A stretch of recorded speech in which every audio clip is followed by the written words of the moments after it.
আল্লাহর ওয়াস্তে কারোর প্রতি জুলুম যেন না হয়, এই গুনাহ থেকে বেঁচে থাকেন। এতে এত ভয়াবহ যে পশু পাখিদেরকে আল্লাহ তাআলা ছাড় দিবেন না কিয়ামতের দিন। আল্লাহ নিজের কথা নিজে বলছেন, ইন্নী হারামতু যুলমা আলা নাফসি, হাদিসে কুদসিতে বলেছেন, আমি জুলুম আমার নিজের প্রতি নিজে হারাম করেছি, অতএব তোমরা এখান থেকে শিক্ষা গ্রহণ করো।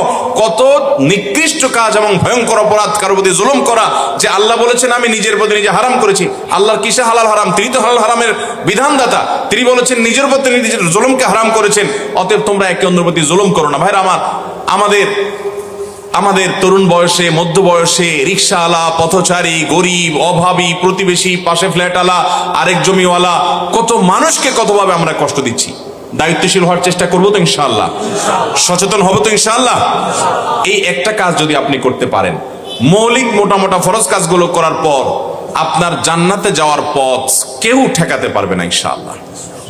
অতএব আমরা আমাদের কোনো আচরণ দ্বারায়, আমাদের কোনো কথা দ্বারায়, আমাদের কোনো বক্তব্য দ্বারায়, আমাদের কোনো রকমের কর্ম দ্বারায় কোনো মানুষের আশেপাশের কারোর কষ্টের জন্য কারণ না হয়, খেয়াল রাখবো তো ইনশাআল্লাহ। বিশেষ করে যারা বয়সে তরুণ আছি তাদের দায়িত্বটা অনেক বেশি। এই যে ভাই বললেন মোটরসাইকেলের কথা, ফুটপাতে উঠাই দিয়ে আপনি বউ বউ করা শুরু করে দিলেন, এখান দিয়ে ওখান দিয়ে ঢুকাই দিলেন, আর কয়েক বন্ধু মিলে রাস্তা দখল করতে করতে চলে গেলেন, কেউ কিছু বলারও সাহস পাচ্ছে না। এই গুনাহগুলো আমাদের অহরহ হচ্ছে। এবং সবচেয়ে বড় ভয়াবহ বিষয় কি, এই পথচারীগুলো চলে যাবে, জীবনে এদেরকে কোনোদিন আর খুঁজেও পাবেন না, মাপ চাবেন যে সে সুযোগও পাবেন না।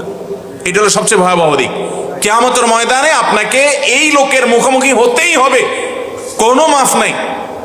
কি ভয়াবহ একটা ব্যাপার। এই জন্য ভাইরা, আমাদের উঠা বসায় চলাফেরা আমরা ভালো মানুষ হওয়ার চেষ্টা করবো তো ইনশাআল্লাহ। এছাড়া অন্য সব শ্রেণীগুলো দেখবেন মানুষকে যারা কষ্ট দেয় না, যারা চেষ্টা করে যে আমার দ্বারা কারো কোনো